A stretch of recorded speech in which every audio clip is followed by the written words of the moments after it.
Sebuah suara bertanya-tanya di mana dia berada, karena dia dikelilingi oleh kegelapan tak berujung, tidak bisa melihat apapun di depannya. Perlahan-lahan, suara-suara mulai bergema dari kejauhan. Rupanya, beberapa wanita bangsawan sedang bergosip tentang cara yang mulia raja menatap putra mahkota. Mereka bilang tatapan itu sungguh membuat merinding saat disaksikan. Salah satu dari mereka menjelaskan bahwa tidak ada ayah yang mau menyakiti putranya sendiri, karena sang pangeran adalah penguasa masa depan Kekaisaran Hubert. Sang raja hanya memberinya ekspresi cinta yang lebih keras dari biasanya. Suara itu bertanya-tanya, apakah itu benar yang dia dengar? Karena orang-orang ini mengatakan hal-hal aneh seperti nama-nama kekaisaran. Wanita bangsawan lain menambahkan bahwa bagaimanapun juga, sang pangeran telah tumbuh pesat sejak terakhir kali mereka melihatnya. Tingginya sudah seperti pria dewasa. Dia menghela napas, mengatakan sayang sekali. Ratu Elis tidak ada untuk melihatnya seperti ini. Mendengar itu memicu sesuatu dalam ingatan si gadis. Saat itulah dia sadar, dia mungkin berada di dalam dunia sebuah buku yang baru saja selesai dia baca. Dia ingat saat-saat terakhirnya tertabrak truk saat mencoba menyelamatkan seekor kucing. Dan ya, truk itu mungkin telah melontarkannya ke dunia ini. Sambil merayakannya, dia mengucapkan selamat tinggal pada kehidupan lamanya yang menyedihkan. Mungkin kucing yang dia selamatkan sebelum mati telah memberinya keberuntungan. Karena dia sudah tahu alur cerita buku itu, tidak masalah karakter mana yang menjadi tempat reinkarnasinya.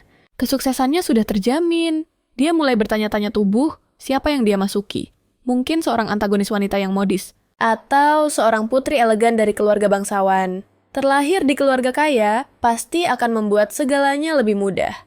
Tapi bahkan, menjadi gadis desa pun punya pesonanya sendiri. Dia teringat betapa sulitnya kehidupan masa lalunya. Jadi, di kehidupan baru di dalam novel ini, dia akan hidup dalam kemewahan.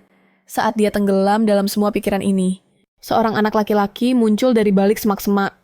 Dia mengulurkan tangannya dan meraih sesuatu. Bingung. Dia tiba-tiba menyadari tubuhnya terangkat. Dari tanah, panik, dia mencoba mengatakan sesuatu.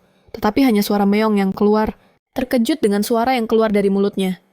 Dia harus menghadapi kenyataan. Dia pikir dia akan menjadi protagonis. Atau mungkin bahkan penjahatnya. Dia bahkan rela menjadi karakter sampingan atau figuran. Tapi ternyata, dia bahkan bukan manusia. Saat anak laki-laki itu menatapnya, dia menyadari bahwa dia telah berubah menjadi seekor kucing kecil. Lebih kecil dari telapak tangan.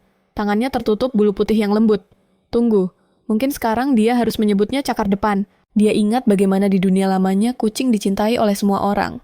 Tetapi di novel ini, keadaannya sangat-sangat berbeda. Buku itu berjudul Jiwa-Jiwa.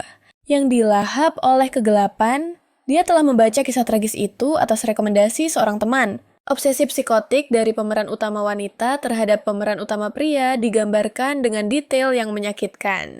Itu adalah jenis cerita yang memikat sekaligus menghantui para pembacanya. Meskipun begitu, dia ingat pernah mendukung mereka untuk bersatu. Dan dia juga ingat semua cerita latarnya. Hubert adalah kekaisaran terbesar di benua Demeter. Di sanalah Selian Genter Reinhardt, sang pemeran utama pria, akan menjadi kaisar. Saat kekaisaran itu didirikan, seorang pendeta tua telah membuat sebuah ramalan. Ramalan itu mengatakan kucing-kucing terkutuk akan membawa kehancuran bagi kekaisaran. Karena hal itu, para penduduk desa memburu hewan-hewan tersebut. Warga yang ketakutan mencari di setiap sudut negeri dan memusnahkan setiap kucing yang bisa mereka temukan. Berabad-abad berlalu, sekarang kau bahkan tidak akan menemukan sehelai kumis pun. Di seluruh penjuru kerajaan ramalan itu telah terpenuhi. Dan kekaisaran pun hidup dalam kedamaian dan kemakmuran. Jadi ya, setelah mengetahui semua itu, tentu saja dia harus bereinkarnasi sebagai seekor kucing. Di Hubert, anak-anak diajari sejak usia muda bahwa kucing adalah makhluk jahat dan harus dibunuh. Begitu terlihat sekarang, dia gemetaran di tangan pria ini. Benar-benar yakin dia akan segera mati. Tiba-tiba, beberapa prajurit datang dan bertanya, apakah terjadi sesuatu pada Yang Mulia? Dia dengan tenang menjawab tidak dan menyuruh mereka pergi, mengatakan bahwa dia sedang tidak enak badan dan mereka sebaiknya berburu di lain hari saja. Mereka mengangguk lalu pergi. Masih dalam genggaman pria itu, mandi, Dena, si kucing kecil sekarang tidak ragu lagi. Dilihat-lihat, pria itu sangat cocok dengan deskripsi dalam novel. Di Hubert, hanya keluarga kerajaan yang memiliki mata merah. Dan di antara mereka, hanya ada satu orang, Yang bisa mewarisi rambut hitam legam ikonik, Ratu Alice pria muda super tampan yang menangkapnya ini pastilah orang itu, Cillian Guenther Reinhardt, putra mahkota dari Kekaisaran Hufflepuff. Dia dikenal di dalam novel sebagai tiran paling berdarah yang pernah ada. Dan sekarang setelah dia tahu tentang ramalan itu, semuanya menjadi jelas. Begitu dia sadar kalau dia seekor kucing, dia pasti akan membunuhnya. Tapi ini tidak adil. Dia bahkan tidak ikut andil dalam kehancuran yang dituduhkan pada para kucing di Kekaisaran. Dia hanyalah manusia malang yang tewas saat mencoba menyelamatkan seekor kucing. Dia mencoba, entah bagaimana caranya, menyampaikan pesan itu kepada Yang Mulia. Bahwa di dalam tubuh kucing mungil ini, sebenarnya ada jiwa manusia. Ya, menjadi seekor kucing membuat komunikasi jadi sangat sulit mendengar makhluk di tangannya. Mengaung tanpa henti, sang pangeran bertanya-tanya apa yang coba dikatakannya. Sambil berpikir, pria muda itu menunjukkan bahwa hewan itu adalah seekor kucing. Ya iyalah, jelas banget kan, mematung di tempatnya. Si kucing kecil sadar. Mungkin saja, pangeran belum pernah melihat kucing sebelumnya. Dia mungkin hanya tahu kucing dari gambar dan ilustrasi, karena mereka seharusnya sudah punah di Kekaisaran. Dia mencoba menjelaskan bahwa dia tahu masa depan Kekaisaran dan bagaimana Kekaisaran itu akan hancur. Tapi, sekeras apapun dia mencoba, dia tetaplah seekor kucing yang mengeong tak karuan. Sang pangeran terus menatapnya sekarang, dengan tatapan yang lebih gelap di matanya. Tiba-tiba, dia merasa mendarat di atas sesuatu yang lembut. Dia sadar, sekarang dia ada di dalam saku pangeran. Bertanya-tanya apa yang sedang pangeran lakukan. Sudah berada di dalam istana. Dia bisa mendengar langkah kaki, dan bertanya-tanya kemana pangeran akan pergi. Menunggu dengan cemas tanpa bisa melihat dunia luar sama sekali. Mungkin dia tidak mau membunuhnya di taman atau di luar, tapi di tempat lain, sebuah tangan meraihnya dan meletakkannya di atas meja. Dia duduk di seberangnya sementara si kucing takut ajalnya telah tiba. Sang pangeran berkata bahwa makhluk itu terlihat sedikit berbeda dari deskripsi di buku giginya, bahkan tidak melewati dagu. Dan cakarnya sama sekali tidak terlihat menakutkan. Pikir sang pangeran, dia bertanya-tanya apakah ini karena dia masih seekor anak kucing. Tiup! Kata! Sebenarnya dunia ini menganggap kucing itu seperti apa sih? Sambil mencoleknya. Sang pangeran menambahkan bahwa meskipun begitu buku-buku itu benar dalam satu hal, yaitu makhluk ini sangat berbakat menyembunyikan sifat jahatnya. Di balik kelucuannya untuk menipu manusia. Dia terus memperhatikannya yang gemetaran tanpa henti. Sambil menatapnya lekat-lekat, dia bilang masuk akal kalau orang-orang menganggap kucing itu menggemaskan. Pernyataan itu membuat si gadis benar-benar tertegun. Cillian menatap kucing kecil di hadapannya dengan tatapan berpikir. Lalu dia mengulurkan tangannya dan memintanya untuk memberikan cakar. Jadi dia pun menurutinya. Selanjutnya dia menyuruhnya berguling dan melakukan tos. Akhirnya dia memintanya untuk menggigit jarinya. Dan permintaan terakhir itu membuatnya mundur selangkah. Apa dia hanya mencari-cari alasan untuk membunuhnya? Dengan ragu dia berjalan menuju tangannya dan menggigitnya dengan sangat lembut. Lebih seperti kecupan daripada gigitan. Cillian menatap jarinya dalam diam lalu dia bilang, itu terasa agak aneh. Karena rasanya hewan ini benar-benar bisa mengerti semua yang dia katakan, yang menjadikannya satu-satunya makhluk hidup yang memahaminya. Saat meja makan disiapkan, sang pangeran bertanya-tanya, makanan apa yang harus dia berikan pada makhluk kecil di hadapannya ini. Adam Igaiki. Si anak kucing bertanya-tanya kenapa dia memanggilnya makhluk ini. Memangnya, dia pikir aku ini benda apa? Tetap saja sepertinya dia memutuskan untuk tidak membunuhku. Untuk saat ini, karena dia malah berpikir untuk memberiku makan. Saat dia menuangkan susu ke piring gadis itu, berpikir, mengingat aku seharusnya adalah kucing yang akan menghancurkan kekaisaran menurut ramalan. Aku beruntung masih hidup. Rupanya sang pangeran terlihat berusia sekitar 18 atau 19 tahun. Dalam novelnya, dia dinobatkan menjadi raja tepat setelah dewasa. Dari situlah ceritanya dimulai. Jadi, aku sadar kalau aku pasti telah masuk ke alur waktu sebelum novelnya benar-benar dimulai. Dia meletakkan piring di depanku dan menyuruhku makan. Meskipun perutku keroncongan, aku ingat kalau kucing bisa sakit perut. Karena meminum susu buatan manusia, tapi pada akhirnya, aku memutuskan untuk tetap meminumnya. Yang mengejutkanku, susunya terasa luar biasa. Enak dan dengan menyingkirkan semua harga diri sebagai manusia. Aku mulai minum, seolah tidak ada hari esok. Sambil mengambil serbet, sang pangeran berkata bahwa semua orang mengklaim Kucing itu pintar dan kejam, tapi yang ada di hadapannya ini lebih terlihat seperti makhluk kecil menyedihkan yang berantakan. Sambil mengelapnya, dia menunjukkan bahwa kucing ini sangat rapuh, sehingga dia mungkin bisa mematahkannya tanpa sengaja. Si anak kucing bertanya-tanya, apakah itu semacam hinaan saat pangeran menatapnya? Dengan konyolnya dan mempertanyakan bagaimana makhluk sekecil ini bisa membunuh seseorang sambil hampir menangis. Sang protagonis berpikir, itulah yang dari tadi coba kukatakan padamu. Seseorang mengetuk pintu dan memanggil yang mulia sambil meminta maaf karena telah mengganggu. Sang pangeran ragu sejenak sebelum pintu terbuka, lalu dia dengan cepat menangkap anak kucing itu dan memasukkannya ke dalam saku mantelnya. Dimasukkan begitu saja ke dalam jaketnya. Aku paham dia harus bertindak cepat, tapi apa harus sekasar itu? Pangeran bodoh. Aku mendengar seseorang bertanya, apakah mereka mengganggu waktu makannya? Seorang wanita muda berbicara kepada sang pangeran, mengatakan bahwa karena yang mulia menyukai makanan yang dia siapkan kemarin, dia datang untuk berterima kasih secara langsung. Dan wanita muda dengan dagu yang lebih tajam dari segitiga, sama kaki itu pun melanjutkan perkataannya. Mengatakan dia khawatir dengan nafsu makan sang pangeran yang menurun, tetapi senang mendengar bahwa dia telah memakan hidangan yang disiapkannya. Mendengarkan dari dalam sakunya, sang protagonis menyadari bahwa seorang wanita yang terus memaksa membuatkan makanan, mengingatkannya pada sesuatu dari dalam novel wanita muda itu, kemudian meminta pangeran untuk menikmati makanannya lagi hari ini. Mengatakan bahwa dia benar-benar berusaha keras membuatnya. Mendengar suara yang lembut dan halus itu, gadis kita teringat. Hanya ada satu orang yang akan memaksa sekeras ini untuk memberi makan Cillian. Seseorang yang akan melakukan apa saja untuk memuaskan rasa hausnya akan kekuasaan, yaitu si Countess jahat Catherine Harmon Gisela. Dalam cerita aslinya, dia merayu ayah Cillian, yaitu sang kaisar, dan berakhir duduk di takhta sebagai permaisuri. Catherine bertanya pada pangeran, apakah nafsu makannya hilang lagi? Wanita yang sama ini, di usianya yang baru 20 tahun, dihadiahi seluruh wilayah Gisela oleh kaisar. Protagonis kita ingat bagaimana karakter utama dalam novel sangat kesulitan menghadapinya karena kecerdasan dan pengaruh wanita itu. Saat si kucing kecil tenggelam dalam pikirannya, Catherine terus berbicara, menyebutkan bahwa daging hari ini adalah domba. Dibumbui dengan garam dan merica, disajikan dengan saus yang terbuat dari anggur premium dari wilayah Bordeaux. Itu hanyalah awal dari rencana besarnya.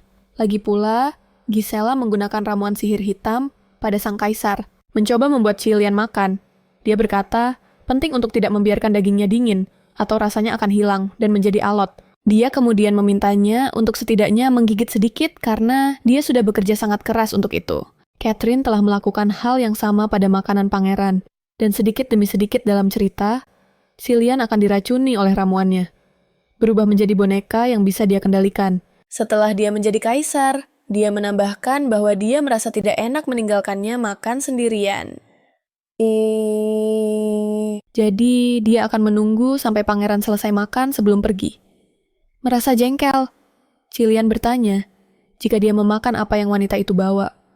Akankah dia akhirnya pergi dan berhenti melakukan omong kosong ini? Sambil ragu-ragu, Catherine menjelaskan bahwa Yang Mulia Kaisar telah memerintahkannya untuk memastikan Cillian makan dengan benar. Jadi dia hanya menjalankan perintah, menyadari wanita itu benar. Dia menghela napas dan menyerah. Di dalam sakunya, si gadis kucing panik, berharap pangeran akan menunggu sebentar. Apakah dia mengambil sendoknya sekarang? Dia berpikir, tidak mungkin dia bisa membiarkan pangeran memakan apapun yang disiapkan oleh wanita licik itu. Tanpa pilihan lain, dia pun mengeluarkan senjata rahasianya. Dengan putus asa mencakar saku sang pangeran, Cillian merasakan sesuatu bergerak di dalam jasnya dan terkejut. Sang Countess bertanya ada apa. Pangeran menyuruhnya menunggu sebentar dan merogoh sakunya. Ini kaki. Menangkap si kucing kecil. Tetapi, kucing itu bertekad untuk menghentikannya, makan dan terus mencakar. Mencoba memperingatkannya bahwa makanan itu berbahaya. Satu-satunya suara yang bisa dia keluarkan hanyalah sebuah meongan kecil.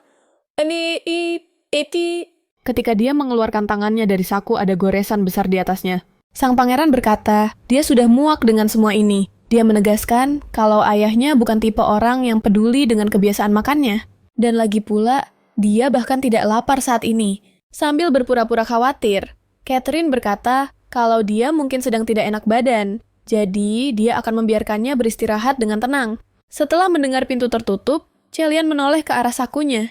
Dia dengan cepat mencari anak kucing itu dengan wajah serius, yang sekarang duduk di atas meja sambil menundukkan kepalanya. Sang pangeran bertanya, apakah dia boleh melihat goresan yang diberikan si kucing?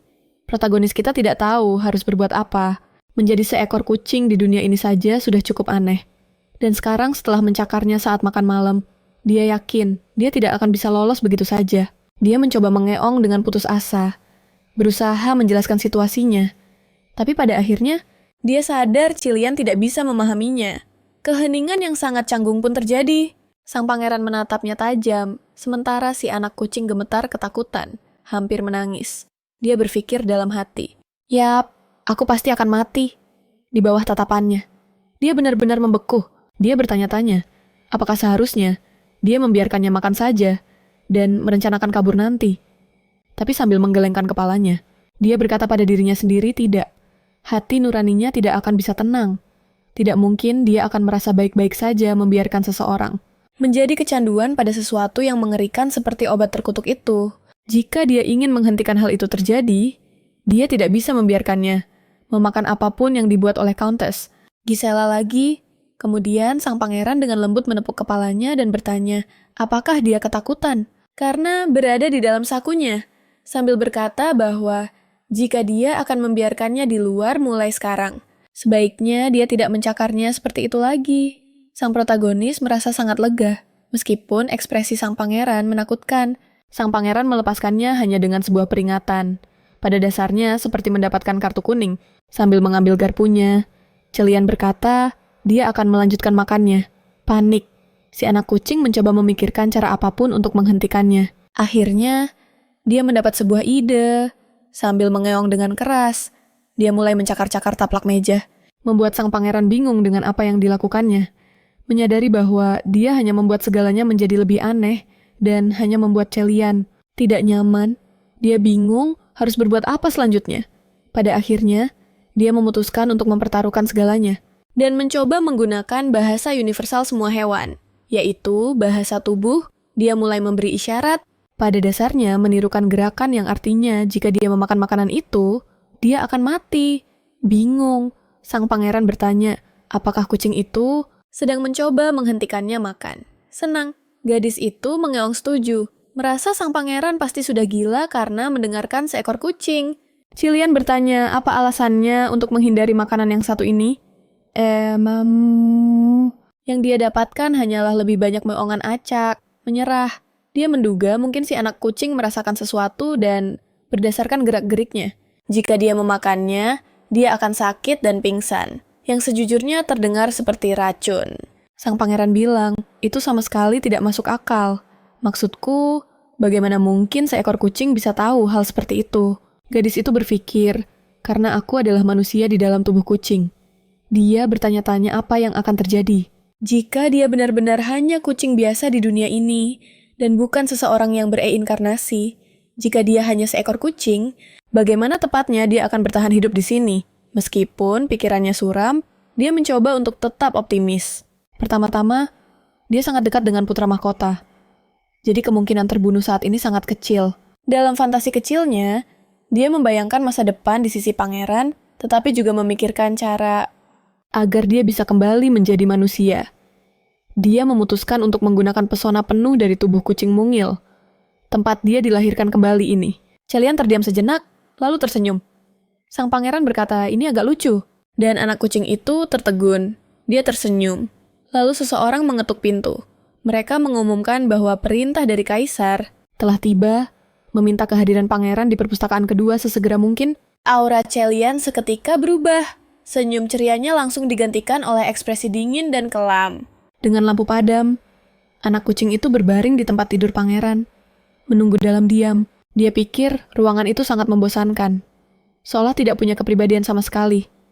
Tapi sekali lagi, Celian menghabiskan sebagian besar waktunya di akademi.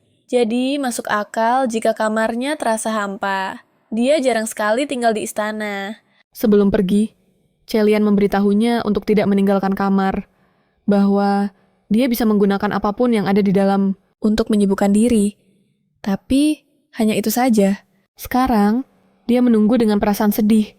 Berpikir pangeran telah bergegas menemui kaisar dan meninggalkannya. Beberapa saat kemudian, Celian berjalan melewati lorong dan akhirnya kembali ke kamarnya.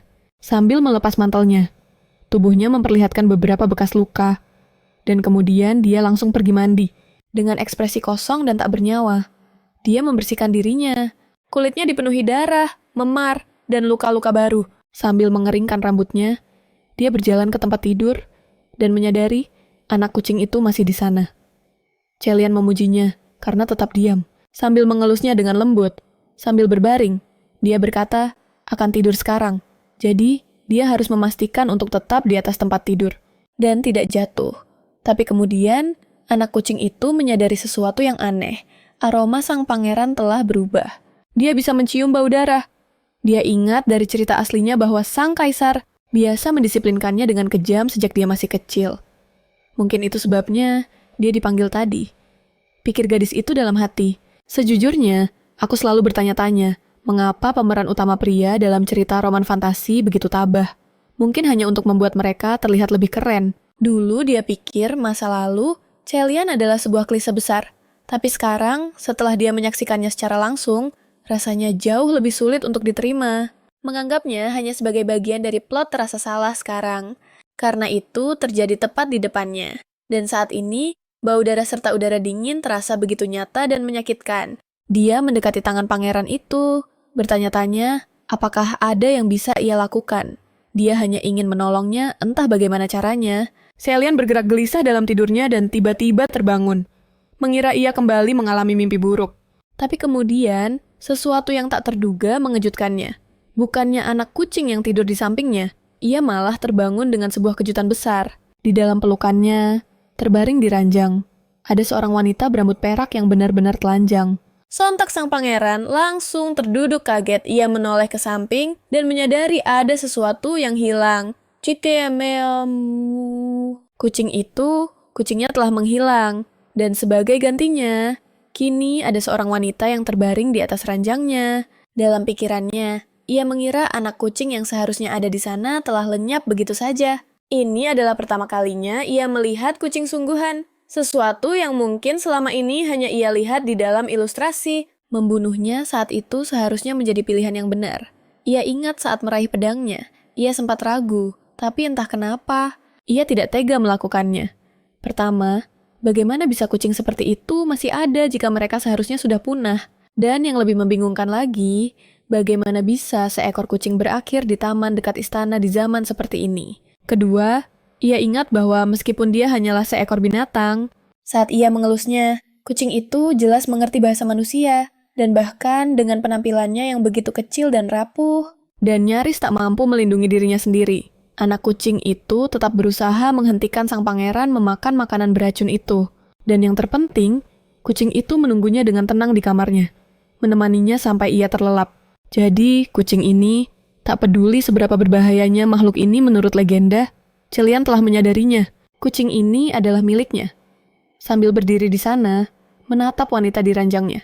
Ia berpikir jika wanita ini berani menyentuh apa yang menjadi miliknya, siapapun wanita itu, Celian tidak akan pernah memaafkannya. Dengan kesal, ia berteriak menyuruh wanita itu bangun sekarang. Tapi yang ada hanyalah keheningan, karena wanita itu tidur sangat pulas. Murka, Celian meraih wanita itu dan, sebagai seorang pangeran, ia memerintahkannya untuk membuka mata detik ini juga. Wanita itu perlahan mengerjapkan matanya, masih dalam keadaan setengah sadar. Tiba-tiba seberkas cahaya menyilaukan, muncul, membuatnya buta untuk sesaat. Detik berikutnya, anak kucing itu sudah kembali ke ranjangnya, berguling-guling sambil mengowong ke arahnya. Dia berdiri mematung, benar-benar terkejut dengan apa yang baru saja ia saksikan. Sementara itu, si anak kucing malah hanya menguap dengan lucunya. Melihat ekspresi sang pangeran, si kucing bertanya-tanya mengapa ia membangunkannya di tengah malam. Dia menyadari bahwa pangeran itu benar-benar marah. Dalam hatinya, ia bertanya-tanya apakah ia mungkin menendangnya dalam tidur, atau tidak sengaja menyentuh salah satu lukanya. Sang pangeran terdiam sejenak, lalu bertanya pada anak kucing itu siapa sebenarnya dirinya. Si kucing menatapnya sejenak. Gadis itu berpikir, bahkan jika dia menanyakan hal itu, aku kan tetap seekor kucing. Aku tidak bisa melakukan apa-apa selain mengeong. Tidak mungkin aku bisa memberinya jawaban yang sebenarnya. Masih tidak percaya. Dia terus mencoba merangkai kalimat tapi berhenti dan mengulanginya berkali-kali. Otaknya jelas tidak bisa memahami apa yang baru saja terjadi. Dan itu justru membuat si gadis semakin bingung. Kemudian Celian mendekat dan bertanya, apakah dia benar-benar seekor kucing? Gadis itu jadi berpikir apa? Jangan-jangan pria ini punya masalah kepercayaan yang serius. Sambil mengeong. Dalam hati dia bertanya-tanya, apakah ini benar-benar pertama kalinya pria itu melihat kucing? Merasa sedikit kasihan padanya. Dia pun sadar, ya, sepertinya ini memang pertama kalinya. Si kucing bertanya-tanya, apakah dia berada di bawah pengaruh ramuan sihir hitam? Ramuan itu seharusnya menumpuk di dalam tubuhnya. Seiring berjalannya waktu, atau mungkin dia hanya mengigau karena stres, dan seperti orang yang sedang tidur sambil bicara, dia ingat pernah membaca di dalam cerita tentang sebuah penawar. Tapi, satu-satunya orang yang tahu tentang itu adalah Countess Gisela. Dan sayangnya, dia membawa informasi itu hingga ke liang lahat. Jadi sekarang, si gadis sama sekali tidak tahu bagaimana cara memberikan pangeran. Penawar itu, Cilian berkata, jika dia mengungkapkan identitasnya sekarang, dia akan meringankan hukumannya. Nanti, mendengar itu, si gadis langsung berakting total menjadi kucing, menggaruk-garuk belakang telinganya, menjilati bulunya, dan bertingkah seolah-olah dia hanya sedang membersihkan diri. Dia pikir itu sudah cukup untuk meyakinkannya. Pria itu mungkin akan menganggapnya imut atau semacamnya. Tapi ternyata, Celian hanya menatapnya dengan sangat serius dan bertanya apa-apaan yang sedang dia lakukan. Merasakan respon dingin itu, dia sadar harga dirinya sudah hilang, dan dia bahkan tidak mendapatkan apa-apa sebagai gantinya. Sambil berjalan ke arahnya, dia berpikir jika keimutannya sebagai anak kucing tidak berhasil, mungkin memang ramuan itulah yang memengaruhinya. Sambil naik ke tangannya, dia mulai menjilati pangeran, berharap mungkin itu bisa membantu memurnikan sihir hitam. Di dalam dirinya, Celian ragu sejenak, lalu menghela napas dan menyerah, merebahkan dirinya kembali ke tempat tidur. Dia pikir tidak ada gunanya lagi menginterogasinya. Dia toh tidak akan mendapatkan jawaban apapun. Sadar kalau pangeran sudah menyerah, si gadis ikut merebahkan diri di tempat tidur, dan berpikir, sebaiknya dia tidur lagi saja. Sang pangeran menyelimutinya, dan menepuknya dengan lembut beberapa kali. Ananda, dia heran mengapa pangeran membungkusnya begitu erat dengan selimut. Tapi kemudian dia tidak memikirkannya lagi. Inam, entah kan deh, merasa mengantuk lagi. Dia pun tertidur beberapa detik kemudian, kilatan cahaya yang sama muncul lagi. Terkejut, sang pangeran menatap dengan syok. Apa-apaan yang sedang terjadi ini? Tepat di depan matanya, anak kucing itu berubah menjadi seorang wanita lagi. Celian teringat bagaimana kucing diyakini sebagai makhluk yang suatu hari akan menghancurkan kekaisaran Hotet jika dibiarkan. Karena kepercayaan itu, kekaisaran telah mengerahkan sumber daya yang tak terhitung jumlahnya untuk memusnahkan mereka sepenuhnya. Itulah yang telah diajarkan kepadanya seumur hidup. Tapi saat ini, apa yang sedang dilihatnya? Melampaui apapun yang bisa dia bayangkan karena yang disebut-sebut sebagai kucing yang tidur di depannya. Tidak lain adalah seorang wanita cantik. Dia bimbang, karena meskipun seekor kucing jelas-jelas masih ada, kekaisaran masih berdiri kokoh, yang mana hal ini benar-benar bertentangan dengan semua yang telah diajarkan kepadanya, dan yang membuat semuanya semakin membingungkan. Tidak ada satupun, sama sekali tidak ada catatan di kekaisaran tentang kucing yang berubah menjadi manusia. Pasti ada sesuatu yang tidak beres dengan ramalan kuno ini. Sesuatu yang telah menipu seluruh kekaisaran. Pada akhirnya, sang pangeran tahu satu hal yang pasti. Kekaisaran akan menjadi miliknya apapun yang terjadi. Jadi, dia tidak akan berhenti sampai dia mengungkap setiap misteri tersembunyi di Hubbard. Sambil duduk termenung dengan wanita itu masih terbaring di sampingnya.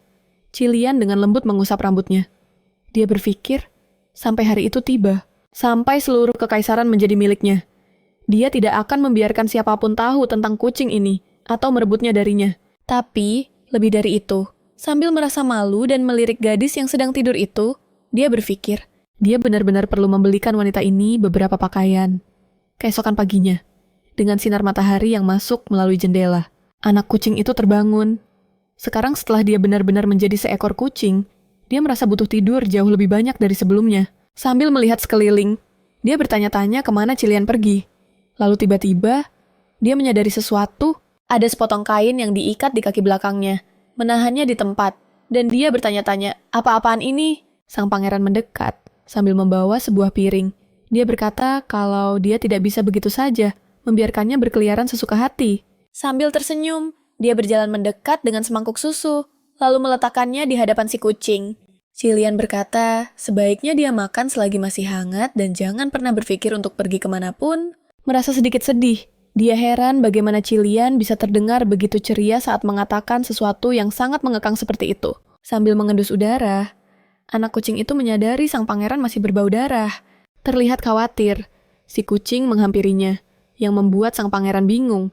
Dia mulai menarik-narik tali di kemejanya.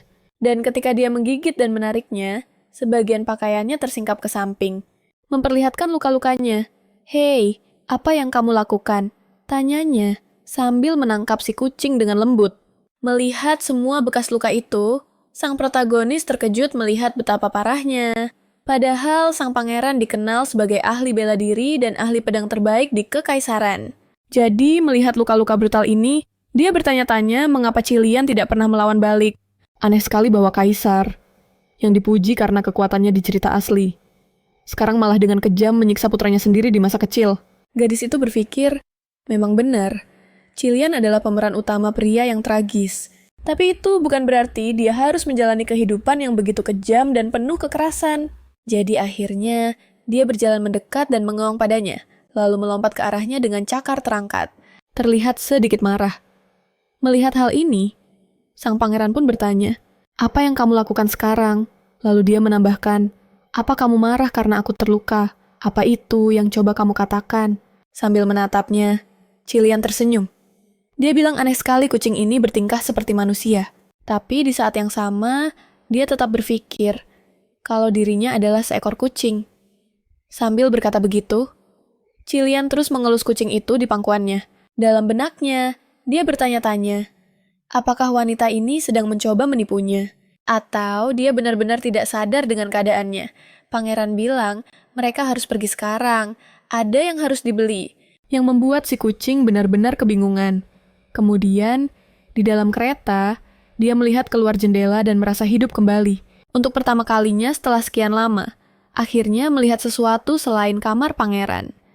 Dia melihat orang-orang berjalan-jalan dengan pakaian gaya kuno mereka. Dan dia pun sadar, ini benar-benar dunia novel. Tiba-tiba, pangeran menariknya kembali dari jendela, memarahinya agar tidak menaruh cakarnya di sana. Dengan enggan dia setuju sambil mengeong pelan. Kereta pun berhenti, dan kusir mengumumkan bahwa mereka telah tiba di tujuan. 2 orang menyambut mereka, mengatakan bahwa suatu kehormatan bisa menerima sang pangeran, dan dengan bangga menyebutkan bahwa ini adalah toko pakaian paling populer di seluruh kota Cloud.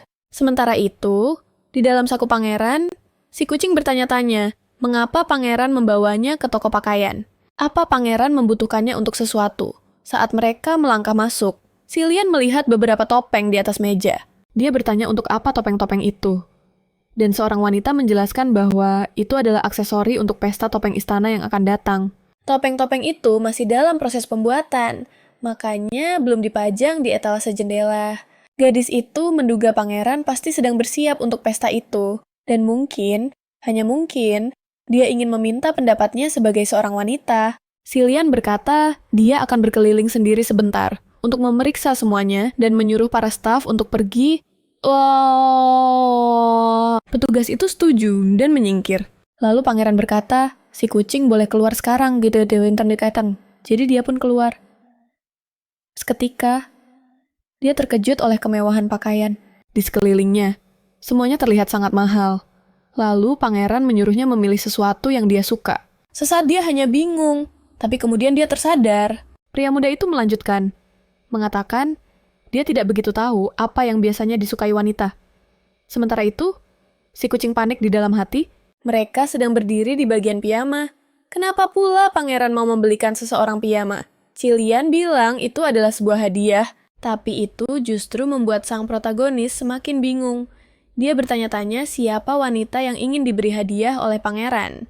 Pikirannya berkelana sejenak, dan dia sampai pada satu kesimpulan mengerikan itu mungkin untuk Countess Gisela, orang yang sama yang telah meracuni makanannya.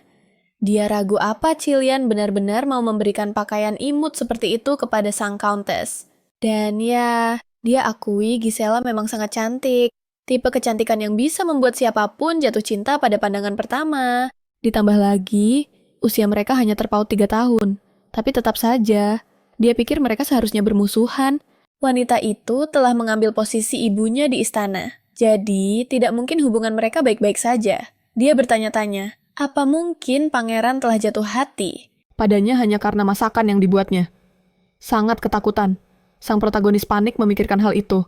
Pangeran sama sekali tidak tahu racun jenis apa yang wanita itu berikan padanya. Sementara dia terus-menerus cemas. Silian bertanya, apakah ini sudah cukup? Tapi, si kucing mulai mengeong menggila lagi. Mencoba sekali lagi untuk memperingatkan pangeran soal sang countess, bahwa wanita itu menggunakan racun sihir. Tapi tentu saja, pangeran tidak bisa mengerti sama sekali. Silian bertanya, apa dia tidak mau membelinya? Sambil berkata, mereka butuh pakaian itu. Dia menggelengkan kepalanya dengan kuat. Tapi pangeran itu hanya tertawa dan menggodanya. Apa kamu cemburu? Kamu pikir barang-barang itu untuk orang lain. Akhirnya, dia hanya bisa mengeong sebagai balasan. Dalam benaknya, pangeran berpikir kalau gadis ini benar-benar tidak tahu tentang kondisinya. Bahwa setiap kali dia tertidur, dia akan berubah menjadi wujud manusia. Sambil tersenyum sendiri, dia merasa lebih baik merahasiakannya untuk saat ini. Setelah meninggalkan toko, mereka kembali ke kereta kuda dan duduk di dalam. Selian memberi isyarat untuk berangkat. Di dalam sakunya, sang protagonis bertanya-tanya, apa maksud dari semua ini? Saat Selian tersenyum dan bersenandung, rasanya dia benar-benar menyembunyikan sesuatu dari si kucing. Merasa curiga, si anak kucing memutuskan untuk tidak lengah. Siapa yang tahu apa yang ada di kepala pangeran itu? Tiba-tiba pangeran bertanya, apakah dia mau camilan? Hatinya langsung meleleh. Selian meletakkan camilan kecil di atas bantal dengan serbet, dan melihat si anak kucing makan dengan lahap. Sadar sedang ditatap, dia mengeong dan bertanya-tanya, apakah pangeran mau mencicipi? Atau mungkin dia sudah makan terlalu banyak? Sambil menepuk kepalanya, pangeran itu menjawab kalau dia tidak suka manis dan menyuruhnya untuk menghabiskan semuanya. Sambil menikmati kasih sayang itu, sang protagonis tiba-tiba sadar akan sesuatu. Dia harus tetap waspada. Kalau begini terus, dia bisa-bisa bertingkah seperti kucing sungguhan, baik secara perilaku maupun pikiran, sambil melihat keluar jendela. Dia bertanya-tanya kemana mereka pergi. Kelihatannya, mereka tidak sedang kembali ke istana. Lalu, dengan nada yang lebih serius, Selian menyuruhnya mendengarkan. Dia bilang begitu, mereka sampai di tujuan. Mereka akan memeriksa sesuatu. Tapi, apapun yang terjadi, dia tidak akan terluka. Jadi, dia tidak perlu takut. Bulu ekornya langsung mengembang. Itu terdengar persis seperti ucapan yang akan dikatakan seseorang sebelum melakukan hal mencurigakan. Tapi kemudian pangeran dengan lembut mengelus punggungnya.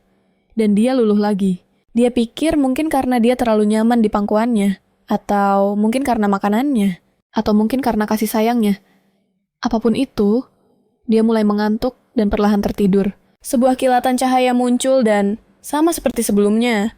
Wanita itu kini berbaring di pangkuan sang pangeran. Kali ini, dia ditutupi dengan selimut, yang untungnya sudah disiapkan oleh pangeran sebelumnya. Merasa lega, dia bersyukur telah membawa selimut untuk berjaga-jaga. Lalu dia menutup jendela kereta. Di dalam hati, dia berpikir bagaimana sejak zaman kaisar terdahulu, sihir telah dikecam sebagai kekuatan gelap, dan dibatasi secara ketat. Karena itu, para penyihir sendiri menghadapi penganiayaan yang kejam. Jadi, dia merasa harus menutupi fenomena kecil yang aneh ini, si kucing atau wanita ini, atau apapun wujudnya. Sejujurnya, Silian masih tidak tahu harus memanggilnya apa. Wanita itu tidur nyenyak di pangkuannya, saat Silian dengan lembut mengeratkan selimut di tubuhnya. Dia berpikir mereka harus bertemu langsung dengan para penyihir. Kereta kuda itu bergerak menuju sebuah kastil di kejauhan. Dia perlahan mulai terbangun. Si anak kucing bertanya-tanya di mana mereka berada. Lalu terdengar suara mengumumkan, penguasa Winston telah tiba untuk menyambut Anda. Dia pun mengerti, mengingat dia sekali lagi diselipkan ke dalam saku sang pangeran. Dia jadi tidak tahu di mana mereka sekarang. Tapi jika Silian menyembunyikannya lagi, mereka pasti sudah sampai di tujuan. Ternyata, mereka berada di wilayah Winston. Di wilayah Duke Delson, seorang pria berkerudung berjalan di samping pangeran saat mereka menyusuri taman yang rimbun dengan bunga-bunga yang bermekaran, dekorasi di mana-mana, dan spanduk yang berkibar. Begitu masuk ke dalam kastil, seorang pria berambut putih memperkenalkan dirinya pada sang pangeran. Dia berkata, "Saya Valen Delson." Pria tua itu menyapa Cillian, memanggilnya yang mulia, putra dari Kekaisaran Hubert. Dia bilang tidak pernah menyangka akan bertemu langsung dengannya, yang hanya dibalas anggukan oleh sang pangeran. Sekelompok pria berlutut di hadapannya, menghormati calon kaisar, dan mempersilakannya duduk. Seorang pemuda bernama Herod Dusan membuka tudungnya dan bertanya, "Maafkan saya karena bertanya, tapi bolehkah saya tahu mengapa Yang Mulia ada di sini?" Cillian menatapnya dan bertanya, apa dia benar-benar ingin tahu? "Taleb, Denani." Herod dengan cepat menjawab, "Ya," tanpa basa-basi. Herod menjelaskan bahwa para penyihir sangat terpinggirkan di wilayah ini. Semua karena keluarga kerajaan telah melabeli mereka sebagai pengguna kekuatan gelap. Jadi, dia tidak bisa memahami situasinya. Dia hanya bisa menebak-nebak mengapa seseorang dari istana, terlebih lagi sang putra mahkota, akan muncul di tempat seperti ini dengan nada kebencian yang jelas dalam suaranya. Herod mengakui bahwa seluruh situasi ini cukup mengejutkan. Sambil tersenyum, pangeran berkata kalau dia terdengar sedikit getir, tapi Valen dengan cepat menyuruh anak itu untuk segera menutup mulutnya, mengingatkan bahwa mereka sedang berada di hadapan Yang Mulia. Dia meminta maaf kepada pangeran, mengatakan bahwa putranya masih belum dewasa dan telah bertindak tidak sopan, dan memohon ampunan. Cillian berkata, "Itu tidak masalah. Tentu saja, anak itu akan menyimpan dendam terhadap istana, tapi alasan dia datang ke sini tanpa pemberitahuan itu sederhana. Dia perlu memastikan sesuatu." Sambil merogoh sakunya, Cillian mengeluarkan anak kucing itu dan meletakkannya di atas meja. Seketika ruangan menjadi hening. Semua orang menatap, sangat terkejut melihat seekor kucing tepat di depan mereka. Mereka semua bertanya dengan kaget, "Apa itu benar-benar seekor kucing? Kenapa Anda membawa sesuatu yang begitu mengerikan ke sini?" Cillian berkata, dia tidak peduli jika sihir saat ini dicap sebagai kekuatan gelap oleh istana. Dia akan menggunakan segala cara yang ada. Dengan ekspresi serius, dia memberitahu para penyihir itu. Dia ingin mereka mengungkap kutukan yang terikat pada kucing ini. Kalimat itu saja sudah mengejutkan sang protagonis. Pikirnya, jadi nama pria ini adalah Herod Dusan. Dia samar-samar mengingatnya dari cerita aslinya. Penyihir muda dan brilian ini nantinya akan memimpin pemberontakan melawan sang pangeran, yang pada saat itu sudah menjadi kaisar. Di babak akhir novelnya, fakta bahwa mereka bertemu dengannya, bahkan sebelum penobatan Cillian berarti, ya, ceritanya sudah pasti keluar dari jalur. Sekarang, semua orang masih duduk mengelilingi meja dengan pangeran di kursi utama, menatap anak kucing putih di hadapannya. Sementara itu, si gadis berpikir bahwa mulai sekarang, dia mungkin tidak akan bisa lagi memprediksi masa depan dengan benar lagi. Tiba-tiba, Herod membentak dan berteriak menanyakan kenapa pula sang pangeran membawa makhluk terkutuk ke tempat ini. Sambil meraih pedangnya, Herod berteriak bahwa jika istana tidak mau tangannya kotor karena darah, dan membawa kucing ini ke sini dengan harapan para penyihir yang akan menanganinya, maka dia sendiri yang akan membunuhnya tanpa ragu-ragu. Anak kucing itu panik, tapi tepat saat pedang Herod mendekat, sebuah suara retakan keras terdengar di seluruh ruangan. Cillian berdiri di sana dengan pedang yang sudah terhunus, dan anak kucing itu aman di lengannya yang lain. Lalu bertanya, "Siapa yang memberimu izin untuk menghunus belatimu?" Senjata Herod sekarang hancur berkeping-keping di lantai. Ayahnya berteriak kaget, tapi Cillian menoleh padanya dan berkata dengan dingin, "Kau seharusnya lebih khawatir tentang kucing itu daripada putramu." "Akina." Herod membalas dengan sengit mengatakan bahwa pangeran sekarang dikelilingi oleh para penyihir. Dan jika dia pikir tidak akan ada konsekuensinya, karena telah menghunuskan pedang padanya maka dia salah besar. Tapi ucapannya dipotong oleh ayahnya sendiri. "Iya, yang menyuruhnya untuk tutup mulut di hadapan Yang Mulia, sambil menundukkan kepalanya. Pria itu kembali memohon ampun mengatakan putranya terlalu muda untuk memahami gawatnya situasi ini, dan meminta pangeran untuk menurunkan pedangnya. Cillian menurunkannya, tapi kemudian menambahkan, "Kucing ini milikku dan siapapun yang mendekati apa yang menjadi milikku akan dihukum." Meski begitu dia bilang, akan membiarkannya kali ini. Dengan gemetar Valen bertanya, "Apakah Anda benar-benar bermaksud mengatakan, kucing itu milik Anda?" Dia menunjukkan bahwa menurut ramalan kucing ditakdirkan untuk membawa kehancuran. bagi kekaisaran. Jadi mendengar hal itu dari pewaris takhta terasa sangat berlebihan. Sementara itu, anak kucing itu duduk diam di atas meja dengan kepala tertunduk. Cilian berkata, dia tidak suka bertele-tele, jadi dia akan langsung ke intinya. Sambil menggambar rune sihir di sekelilingnya, api mulai berkedip-kedip di udara. Lalu dia bertanya, haruskah aku melanjutkan secepat api ini menyebar? Api dan hawa panas mulai memenuhi ruangan. Para penyihir jelas terguncang pangeran sedang menggunakan auranya. Api berderak dan melingkar di sekelilingnya, dan bahkan anak kucing itu pun terpana. Inilah aura Cilian, kekuatan tersembunyi sang pangeran. Aura adalah sejenis energi yang hanya bisa dikuasai oleh mereka yang telah mencapai tingkat elit. Dalam ilmu pedang, tapi tetap saja di dunia ini, aura dianggap sebagai kekuatan langka dan istimewa yang lebih menyerupai sihir daripada hal lain.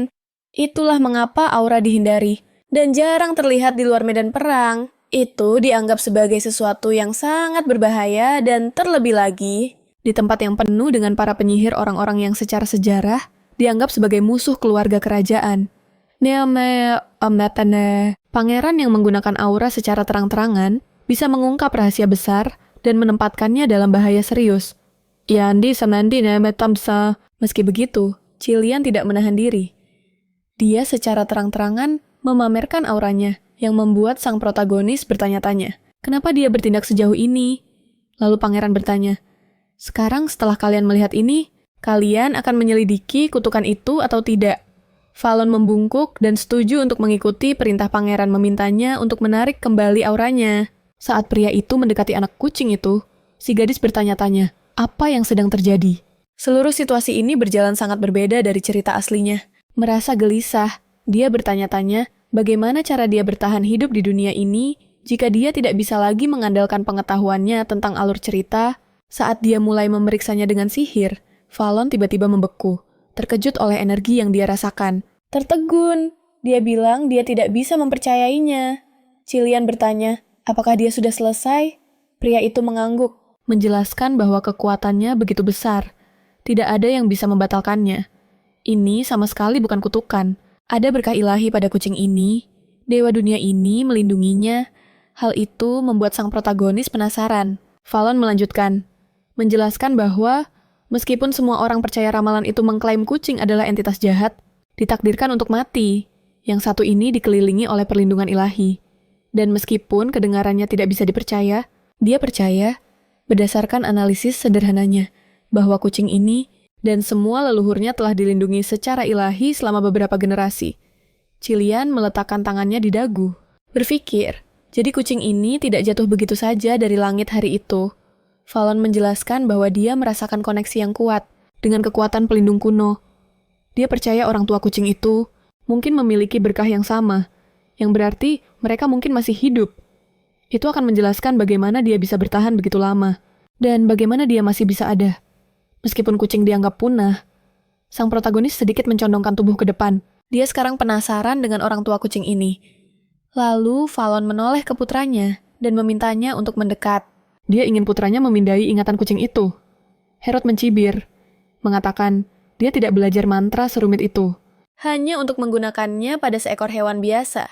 Hal itu membuatnya langsung dimarahi ayahnya, yang mengingatkannya bahwa dia telah mengajarinya semua makhluk hidup itu setara. Sambil menggerutu, Herod menyerah dan meminta maaf kepada pangeran atas perilakunya.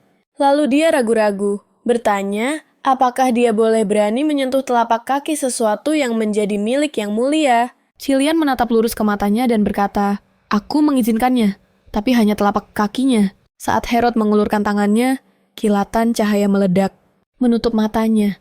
Dia fokus, tapi kemudian dia mengerutkan kening dan bertanya dengan keras, apa-apaan ini? Dia melihat taman istana yang megah, kastil yang megah, pemandangan yang familiar, dan di balik itu semua adalah Cilian. Tepat di awal ingatan anak kucing itu membuka matanya. Herod berkata, ini benar-benar aneh, tidak ada yang lain. Hanya kastil dan sang pangeran. Cilian bertanya, apa maksudmu tidak ada yang lain? Herod menjawab, maksudku memang begitu. Satu-satunya manusia dalam ingatan kucing itu adalah Cilian. Dia menambahkan, setiap ingatannya terikat pada yang mulia. Cilian bertanya apa artinya itu, Sang penyihir menjelaskan bahwa sepertinya anak kucing itu telah kehilangan semua ingatan masa lalunya. Sang pangeran sangat penasaran, kenapa hanya dia satu-satunya orang yang diingat oleh kucing itu. Dia lalu bertanya apakah mereka telah mengetahui hal lain tentang berkah ilahi itu. Tetapi para penyihir memberitahunya bahwa mustahil untuk menyelidiki lebih jauh menggunakan sihir. Kekuatan suci di dalam kucing itu menghalangi semua penyelidikan sihir yang mendalam. Mereka harus menggunakan metode yang tidak biasa untuk penelitian lebih lanjut.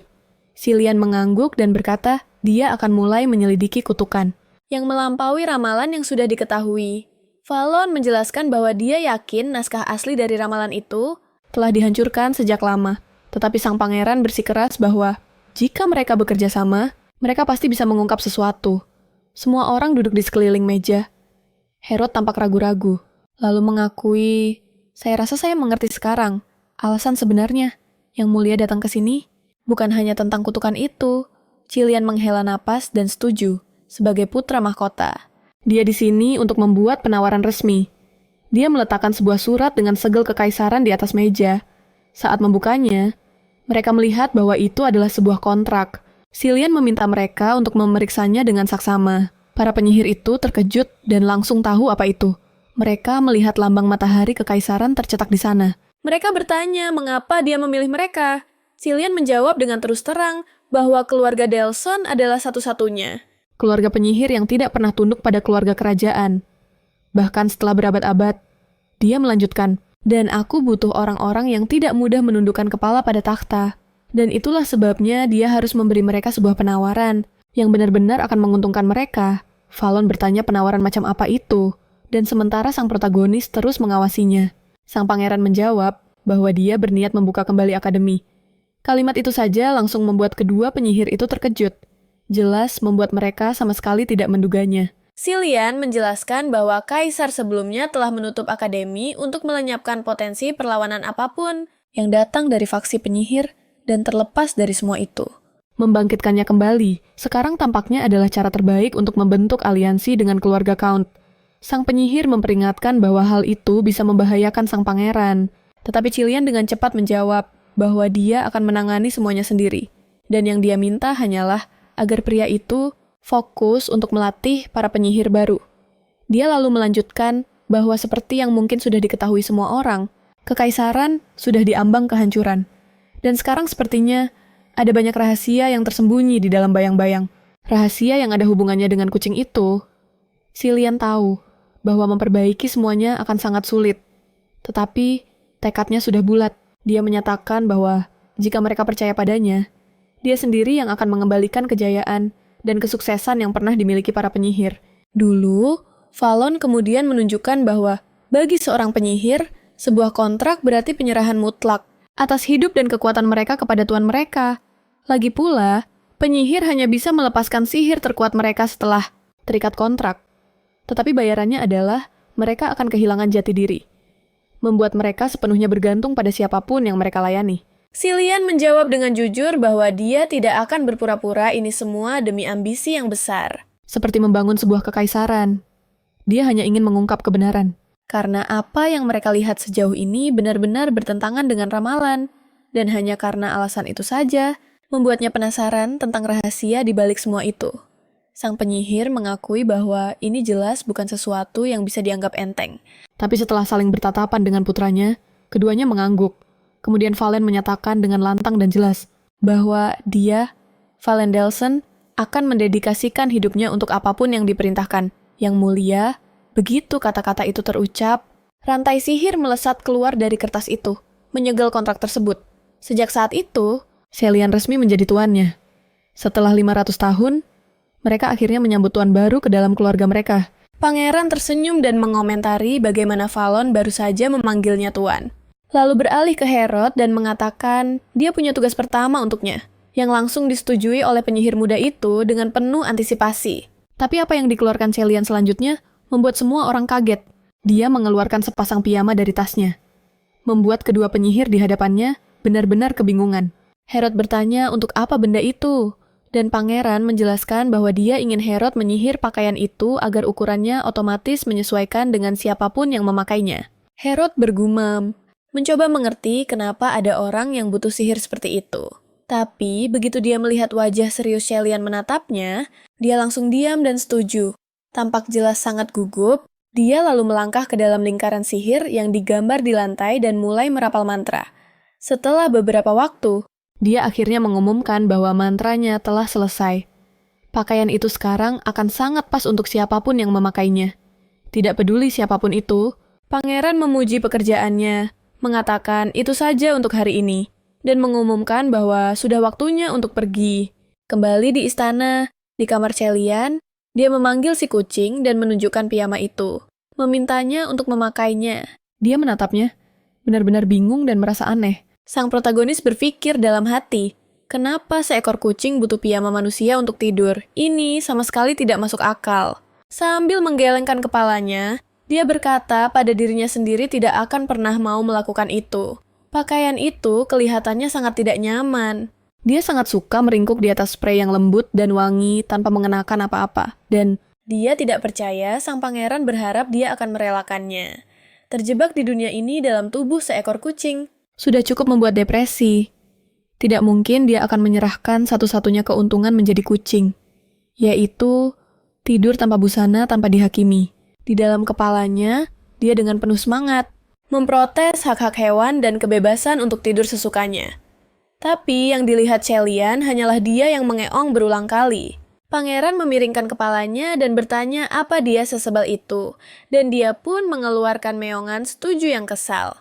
Kemudian dia bertanya apakah kucing itu mau memakainya, dan dia memberikan jawaban yang sama. Masih sebuah penolakan yang sangat jelas. Sambil menyeringai, dia memperingatkannya untuk tidak menyesalinya nanti. Yang membuatnya bingung, tapi dia tidak terlalu memikirkannya. Malam harinya, Shelian dengan lembut menyelimuti gadis berambut perak itu. Tersenyum saat dia berkata padanya, "Aku sudah memperingatkanmu untuk memakai sesuatu." Keesokan harinya, masih di dalam istana, musim semi mulai bersemi. Itu artinya, Shelian telah resmi berusia 19 tahun. Dan sekarang, menurut alur cerita aslinya, dia seharusnya sudah menelan ramuan sihir hitam, Countess Gisela dalam jumlah yang sangat berbahaya. Mengikuti alurnya, sekitar waktu ini dia seharusnya sudah mulai merasakan kelelahan yang parah, rasa sakit yang luar biasa, dan mulai mengembangkan aura yang sangat tidak menyenangkan di sekelilingnya. Tapi anehnya, sang protagonis tidak bisa berhenti bertanya-tanya, kenapa dia terlihat begitu bahagia dan sehat. Sementara itu, Shelian duduk santai sambil menyeruput tehnya. Dia bertanya-tanya, apakah mungkin Shelian memiliki semacam kemampuan regenerasi super rahasia yang belum pernah dia dengar sebelumnya? Karena sejujurnya, dia terlihat baik-baik saja. Meletakkan piring kecil berisi susu di atas meja. Shelian menyuruhnya untuk menghabiskannya, dan dia mengeong setuju. Tiba-tiba, suara ketukan terdengar di jendela, menarik perhatiannya. Dia mendongak dan melihat seekor burung besar. Itu adalah seekor elang putih dengan sesuatu yang terikat di kakinya. Shelian bertingkah seolah tidak terjadi apa-apa, berkata dengan santai bahwa ada sesuatu yang baru saja tiba. Sang protagonis ragu-ragu, bertanya-tanya apakah mungkin Shelian benar-benar mengenal elang itu. Dia bertanya-tanya, apakah hal-hal seperti itu memang normal di dunia fantasi. Membuka jendela, burung itu terbang masuk, dan Shelian mengambil apa yang terikat di kakinya. Ternyata, itu adalah sebuah surat, yang langsung dia baca sambil menghela napas. Sang pangeran berkata, hari ini benar-benar bukan hari keberuntungannya. Tapi setidaknya dia telah menerima surat yang mengatakan bahwa wanita itu tidak akan bisa menemuinya. Dia pikir itu lebih baik daripada dibiarkan dalam ketidakpastian tanpa jawaban. Berbicara kepada burung itu, Shelian berkata, ia pasti lelah dan harus minum air. Si anak kucing bertanya-tanya, apakah elang selalu tidak patuh? Burung itu menatap lurus ke arahnya dan dia membeku. Sedikit ketakutan. Beberapa saat kemudian, elang itu terbang ke langit. Shelian mengatakan namanya adalah Micheo, dan ibunya telah memberikannya setelah menjinakkannya sendiri. Dia juga menambahkan bahwa balasannya harus dikirim kembali sebelum hari berakhir. Sekarang benar-benar waspada. Si anak kucing berpikir bahwa tampaknya elang ini adalah satu-satunya cara yang dapat diandalkan untuk mengirim surat di sekitar sini. Sambil mengelus puncak kepalanya, sang pangeran menjelaskan bahwa dia akan mengunjungi Yang Mulia Kaisar, dan dia akan baik-baik saja selama tidak meninggalkan ruangan, sesuatu yang dia setujui. Saat berjalan menuju kamar kaisar, Cilian teringat surat yang baru saja dibacanya. Di dalamnya, seseorang memanggilnya sebagai putra tersayang mereka dan meminta maaf karena membatalkan pertemuan mereka begitu tiba-tiba. Orang itu menjelaskan bahwa mereka harus pergi ke wilayah Tennessee untuk rehabilitasi, tetapi bersikeras itu bukanlah sesuatu yang serius. Mereka memanggilnya Putra Rupert, menyuruhnya untuk tidak mengkhawatirkan ibunya, dan untuk fokus sepenuhnya pada tanggung jawab dan tugasnya sebagai penguasa masa depan. Surat itu diakhiri dengan doa untuk sang putra dan sebuah tanda tangan. Ibu Alice Cilian, di luar, suara senjata mengejutkan burung-burung di dekat seekor singa yang jatuh berlumuran darah. Beberapa penjaga berdiri di sana. Salah satu dari mereka berkomentar bahwa binatang buas itu tidak bereaksi saat dicambuk, tapi akhirnya roboh setelah ditembak. Pria lain berkata, ini adalah upeti mengesankan yang dikirim dari benua Labar. Pria itu tak lain adalah Adolf Reinhardt, Kaisar Kekaisaran Hubert. Dia dengan santai berkomentar bahwa cukup menyenangkan bermain-main dengan mangsa. Seperti itu. Sambil duduk di samping Cilian, dia mulai menyeruput cangkir tehnya. Sang pangeran berkata, dia telah kehilangan nafsu makannya. Dan itu sudah cukup untuk hari ini. Hewan itu harus dibawa untuk beristirahat di padang rumput. Para penjaga pun setuju. Dan mulai menyeret peti berisi tubuh singa itu. Seorang penjaga kemudian mendekat dan menyapa mereka, memperkenalkan dirinya sebagai kepala staf, Lennon Macmillan, dan meminta maaf karena telah mengganggu waktu santai mereka. Tapi, dia bersikeras bahwa dia memiliki pesan penting untuk Yang Mulia, dan perlu meminta audiensi. Kaisar mengizinkannya, dan pria itu membungkuk untuk membisikkan sesuatu di telinganya. Berbalik dengan tiba-tiba, Kaisar dengan marah berkata bahwa para penyihir yang sangat dia benci itu sekarang muncul di mana-mana, dan dia menuntut penjelasan. Sementara Cilian dengan tenang menyeruput tehnya. Dia berpikir dalam hati bahwa istana akhirnya menyadari pergerakan para penyihir. Dia juga berpikir tentang Lennon Macmillan, seorang pria keji yang tidak bisa dipercaya, yang diam-diam bekerja untuk Countess Gisela, meskipun jabatannya sebagai kepala staf. Cilian bertanya-tanya, apakah mungkin dia sudah membuat situasi menjadi sedikit terlalu panas? Tapi dengan senyuman, sang pangeran dengan santai berkata bahwa dialah yang memanggil para penyihir. Hal itu membuat Lennon membeku karena sangat terkejut. Dia jelas tidak menyangka jawaban itu. Pria itu berteriak, menuntut untuk tahu apa yang sebenarnya ada di pikiran pangeran. Memanggil penyihir seperti itu, Cilian dengan tenang menjawab bahwa dia yakin perlu untuk menahan mereka di dekatnya dan mengawasi mereka. Lennon bertanya, apa maksudnya dengan mengawasi? Dan Cilian hanya mengatakan, memang itulah maksudnya. Dia menjelaskan bahwa selain para bangsawan, sebagian besar warga mengandalkan para penyihir. Setiap kali mereka terserang penyakit atau masalah-masalah kecil, karena kepercayaan itulah, dia ingin memanfaatkan para penyihir. Mereka yang sudah dipercaya oleh rakyat untuk membuat istana terlihat lebih kuat dan setia di mata rakyat jelata. Dan dia menambahkan bahwa dia melakukan semua ini demi ayahnya, sang kaisar. Meskipun bagian terakhir itu mungkin bohong, sambil tertawa, Kaisar berkata anak itu benar. Adolf setuju bahwa Cilian melakukan pekerjaan yang baik untuk mendukung ayahnya. Menganggap hal itu sungguh mengagumkan. Dan dia tertawa lebih keras lagi. Kemudian dia menoleh kepada kepala staf yang tampak terkejut itu dan bertanya, apakah dia setuju? Iya, Lennon mengerutkan kening dan berkata bahwa cinta antara Yang Mulia dan sang pangeran sangat dalam dan tulus. Sementara sang kaisar terus tertawa, terdengar suara langkah kaki dari samping. Seorang wanita mendekat, menanyakan apa. Tidak terlalu banyak tamu hari ini. Ternyata orang itu tak lain adalah Countess Gisela. Begitu tiba, dia menyuruh kepala pelayan pergi. Katanya dia hanya ingin minum teh dengan tenang. Tapi, tempatnya terlalu berisik karena banyak orang. Dengan gugup, pria itu setuju dan mulai menyingkir. Dan di dalam benak Cilian, yang ia pikirkan hanyalah, kalau pria itu tak lebih dari seorang pecundang yang menyedihkan. Kaisar kemudian bertanya, apa yang membawanya ke sana? Karena dia pikir, sang Countess akan sibuk mempersiapkan pesta topeng. Wanita itu menjelaskan kalau dia dengar ada singa hitam langka yang dipamerkan di rumah kaca. Jadi, dia datang untuk melihatnya. Lalu dia melihat sekeliling dan bertanya di mana singa itu. Pangeran menjawab kalau singa itu sudah dikirim ke padang rumput. Dan dia bebas mengunjunginya di sana jika dia mau. Bagaimanapun juga, Kaisar bertanya, Bagaimana persiapan pesta topeng? Berjalan. Dan sang Countess menjawab kalau dia sudah melakukan yang terbaik. Dia bilang, andai saja yang mulia permaisuri. Masih ada. Beliau pasti bisa mengurusnya sendiri. Komentar itu jelas membuat pangeran kesal. Tapi kaisar malah tertawa, sambil berkata, apa gunanya seseorang yang lebih fokus pada pemulihannya daripada tugas kerajaannya. Dia menambahkan, kalau Catherine saja sudah cukup. Wanita itu tertawa dan berkata, kalau kaisar memang tidak punya hati seperti biasa. Lalu dia menoleh ke pangeran dan bertanya, apakah pangeran juga berpikir begitu, meminta pendapatnya. Cillian menjawab, kalau bagaimanapun juga, dia yakin sang Countess akan melakukannya dengan baik. Tapi dalam hatinya, dia berpikir betapa sangat menyebalkannya. Semua orang di istana ini, dia sempat berpikir untuk membunuh mereka semua. Tapi dengan cepat menepis ide itu, ini masih terlalu pagi.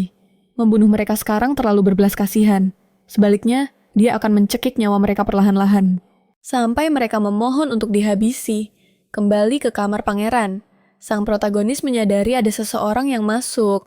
Pintunya terbuka. Dan dia bertanya-tanya apa. Cillian sudah kembali. Lalu dia mulai mendengar suara batuk. Dan beranjak untuk melihat apa yang terjadi. Dia melihat Cillian sepertinya sedang sakit. Dia pun bertanya-tanya apa terjadi sesuatu selama pertemuan minum teh tadi. Atau jangan-jangan Countess Gisela meracuni makanannya lagi. Iya. Efek samping ramuan sihir hitam adalah rasa sakit dan muntah. Dan makanan itu bisa saja sudah dicampur sesuatu. Dia terdiam sejenak, mengingat bahwa di cerita aslinya, Cillian mulai menunjukkan tanda-tanda kecanduan ramuan sihir hitam. Tepat di saat usianya menginjak 19 tahun. Dan dengan cemas dia pun sadar.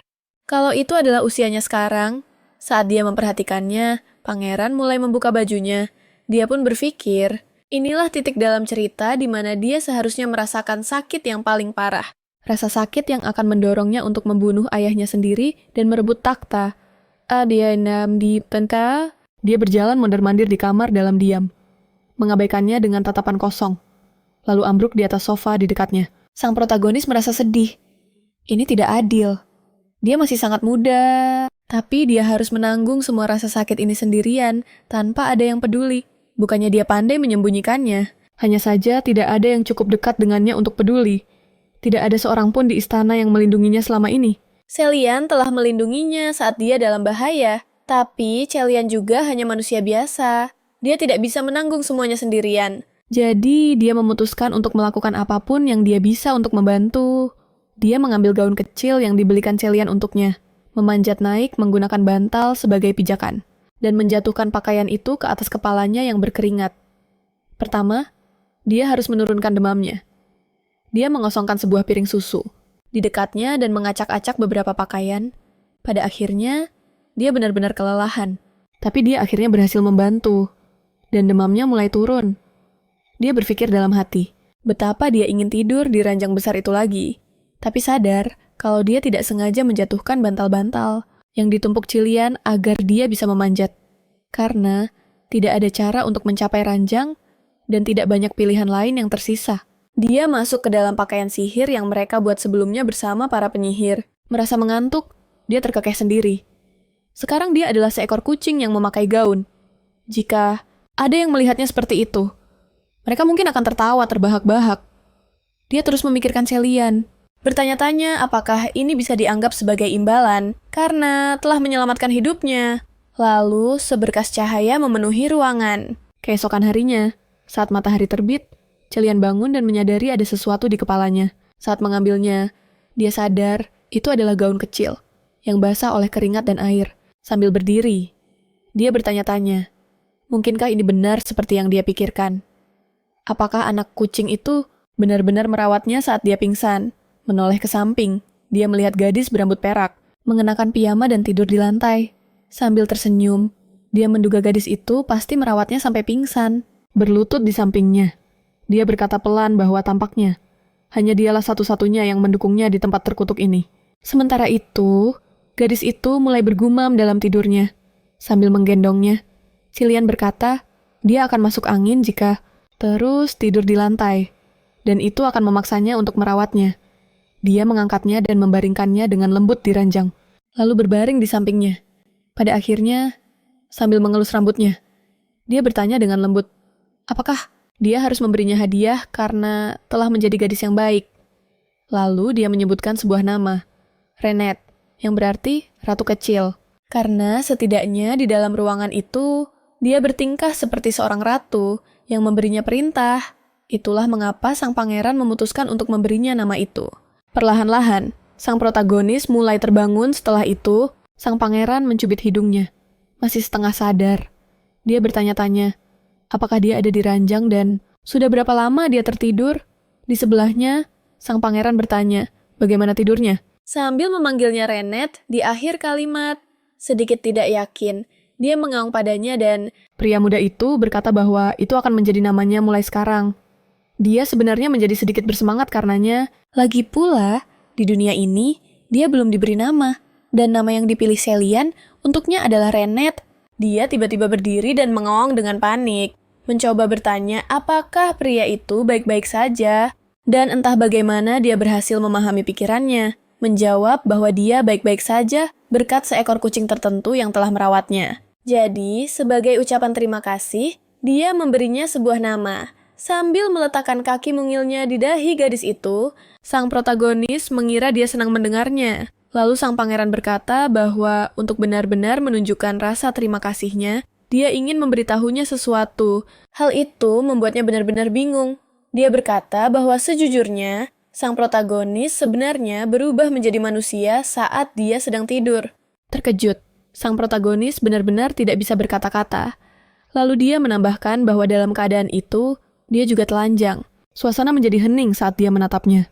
Kata telanjang terus bergema di benaknya. Dia benar-benar panik dan mulai gemetar, mengeong dengan heboh, dan kemudian akhirnya, kan deh. Ketegangan itu pun pecah. Suara pecahan kaca menggema di seluruh ruangan, diikuti oleh suara meongan melengking yang masih terdengar di dalam ruangan. Silian memanggilnya, tapi dia hanya membelakanginya, dan mengibaskan ekornya dengan marah. Sang pangeran bertanya, apakah dia tidak akan pernah melihatnya lagi? Dan dalam hatinya, dia berpikir, tentu saja tidak. Dia telah melihatnya benar-benar telanjang, dan itu membuatnya sangat kesal. Berdasarkan cara dia menggambarkannya, dia merasa semua itu sangat memalukan. Dia menghela napas dan mengulurkan tangannya ke arahnya, mengatakan dia ingin menjelaskan mengapa dia tidak memberitahunya sebelumnya. Tapi yang dia dapatkan sebagai balasan hanyalah cakaran di tangannya. Dia terkejut. Sang protagonis menyadari bahwa dia telah berbuat salah. Itu hanyalah sebuah refleks. Dia tidak bermaksud menyakitinya. Dia mengambil mantelnya dan berkata agar dia beristirahat dan mencoba menenangkan diri. Dia akan pergi bekerja. Si kucing menjadi sedikit cemas. Bertanya-tanya, apakah Cilian marah karena cakaran itu? Melihat tangannya, Cilian berpikir bahwa bahkan dengan kewaspadaannya, yang paling bisa dilakukan kucing itu hanyalah meninggalkan bekas kecil di kulitnya. Dia menyelipkan sebuah cincin ke jarinya dan selesai berpakaian. Sang pangeran berkata, dia akan pergi dan menyuruhnya untuk bersikap baik dan tetap tenang. Sambil mengibaskan ekornya di atas karpet, sang protagonis merasa sedikit gelisah, bertanya-tanya kapan dia akan kembali. Dia berpikir bahwa yang baru saja terjadi adalah kesalahannya dan dia sangat ingin meminta maaf saat pangeran kembali. Tiba-tiba, dia mendengar bisikan-bisikan datang dari arah pintu. Lalu, sebuah suara berkata, mereka harus menemukan apapun yang bisa menimbulkan masalah. Dia membeku sejenak dan pintu pun terbuka. Ketakutan, dia menyadari seseorang memasuki kamar pangeran pada jam segini, tanpa mengetuk pintu. Beberapa pelayan masuk, dan seorang wanita mengatakan bahwa mereka tidak punya banyak waktu. Dilihat dari kepribadian sang pangeran, dia tidak akan berbicara dengan kedutaan Laverne terlalu lama. Wanita itu ternyata tidak lain adalah Countess Catherine Harmon Gazella. Sang protagonis berpikir, tentu saja dia tahu kaisar menyukainya. Tapi meskipun begitu, dia jelas tidak seharusnya diizinkan masuk ke kamar pangeran dan menggeledah barang-barang sesuka hatinya. Kucing itu pun bersembunyi di bawah tempat tidur pangeran. Wanita itu berkata dia mendengar pangeran mengunjungi sebuah butik. Jadi pasti ada sesuatu yang berhubungan dengan seorang wanita dan mereka harus menemukannya. Sang protagonis bertanya-tanya apa yang mereka maksud. Tapi kemudian dia teringat bahwa itu adalah toko pakaian tempat mereka membeli piyama. Para wanita yang mengikuti sang countess tampak sedikit ragu-ragu. Salah satu dari mereka mendekat, meminta maaf dan bertanya pada countess, kenapa itu menjadi urusannya jika... Yang Mulia sedang dekat dengan seorang wanita. Dia khawatir hal itu bisa menjadi bumerang jika mereka membicarakannya secara terang-terangan. Countess itu menoleh padanya dan memanggil namanya, Lady Anaros, lalu bertanya, siapa yang memberinya izin untuk berpikir. Wanita itu berdiri di sana kaget seperti patung. Tapi, Countess itu terus berbicara, mengatakan kalau yang perlu dia lakukan hanyalah mengikuti perintah. Sambil menekan kipasnya ke dagu wanita itu, dia berkata kalau wanita itu tidak boleh membuang-buang waktunya atau melawan perintahnya. Wanita itu meminta maaf lagi, dan Countess melanjutkan misinya. Lalu dia bertanya, apakah wanita itu benar-benar percaya pangeran berkencan dengan seorang bangsawan? Countess yakin siapapun yang ditemui putra mahkota bukanlah berasal dari keluarga kaya. Lagi pula, jika dia seorang aristokrat, mereka pasti sudah melihatnya di sekitar istana. Tapi dia menemuinya di toko pakaian yang berarti latar belakang wanita itu tidak mengizinkan mereka terlihat bersama di depan umum. Jadi, Catherine memerintahkan agar apapun yang sedikit mencurigakan dilaporkan padanya. Para wanita itu setuju. Sementara sang protagonis berpikir, dia akan gawat jika mereka menemukannya. Mereka mencari beberapa saat, tetapi pada akhirnya, para pelayan melaporkan bahwa mereka tidak menemukan apapun. Yang aneh, hal itu membuat Countess sangat marah. Dia menyebut mereka tidak berguna dan memaki mereka karena tidak memeriksa ruangan itu. Dengan benar. Sementara Gisela mengomel kalau wanita itu lebih baik buta saja dengan mata yang tidak berguna seperti itu. Sebuah suara menarik perhatian mereka. Seorang pelayan muda masuk ke kamar dan meminta maaf. Mengatakan dia pikir tidak ada siapa-siapa di sana karena pangeran sedang rapat dengan duta besar. Countess itu menatap dengan angkuh dan bertanya, siapa dia? Apakah dia asisten pangeran? Atau mungkin diutus olehnya untuk diam-diam memata-matai Countess? Sambil sedikit tergagap, pelayan itu berkata, bukan seperti itu. Dia hanya datang untuk membersihkan kamar. Yang Mulia mencoba memberinya pelajaran. Gisela bertanya apakah menurutnya tidak apa-apa masuk begitu saja ke kamar pangeran tanpa izin, bahkan hanya untuk bersih-bersih. Sambil hampir menangis, pelayan itu menjelaskan bahwa pangeran menyuruhnya untuk membersihkan kamar, kapanpun pintunya dibiarkan terbuka. Tapi Countess tetap tidak mempercayainya. Dan bertanya, apakah dia harus mencabut lidahnya agar pelayan itu mengatakan yang sebenarnya? Sementara itu, pelayan itu hanya terus gemetar dengan kepala tertunduk. Lady Anaros mendekat dan berbisik kepada Countess bahwa waktunya sudah habis dan pangeran akan segera kembali. Countess itu berkata mereka harus pergi sekarang. Tapi saat akan pergi, dia mengatakan pada pelayan muda itu bahwa dia akan mengingat wajahnya. Pintu dibanting dengan keras. Sang protagonis bertanya-tanya, apakah mereka semua sudah pergi? Tapi pelayan berambut pirang itu masih ada di dalam kamar. Dia perlahan mendekati tempat tidur. Selangkah demi selangkah, dan saat dia berjongkok, sang protagonis panik, takut ketahuan dan bertanya-tanya dari mana wanita itu datang. Lalu, tiba-tiba, pelayan itu sengaja melihat ke bawah tempat tidur, seolah-olah dia tahu ada sesuatu di sana. Renette gemetar, bertanya-tanya, apakah dirinya sudah ketahuan? Pelayan itu merogoh ke bawah tempat tidur dan mulai meraba-raba. Renette berusaha untuk tetap diam dan tidak bersuara, karena sangat takut ketahuan. Dia bertanya-tanya, apakah wanita itu tahu ada seekor kucing di bawah tempat tidur? Tapi itu tidak masuk akal. Mereka bahkan belum melakukan kontak mata. Renette mulai curiga. Gadis ini tidak ada di sini untuk membersihkan apapun. Menyadari tangan pelayan itu hanya beberapa senti lagi akan menyentuhnya. Dan bahwa dia mulai terengah-engah karena usahanya, sang pangeran masuk ke dalam kamar, melihat semuanya. Dia bertanya pada pelayan itu apa yang sedang dilakukannya. Keduanya menoleh ke arahnya. Terkejut dengan kedatangannya yang tiba-tiba, dengan kesal, Chilion berkata dia yakin sudah menutup pintu saat pergi. Sambil menundukkan kepala, pelayan itu menjawab bahwa pintunya sudah terbuka. Saat dia masuk, sang pangeran berkata, itu sudah cukup dan menyuruhnya untuk segera pergi. Pelayan itu meminta maaf kepada Yang Mulia dan keluar.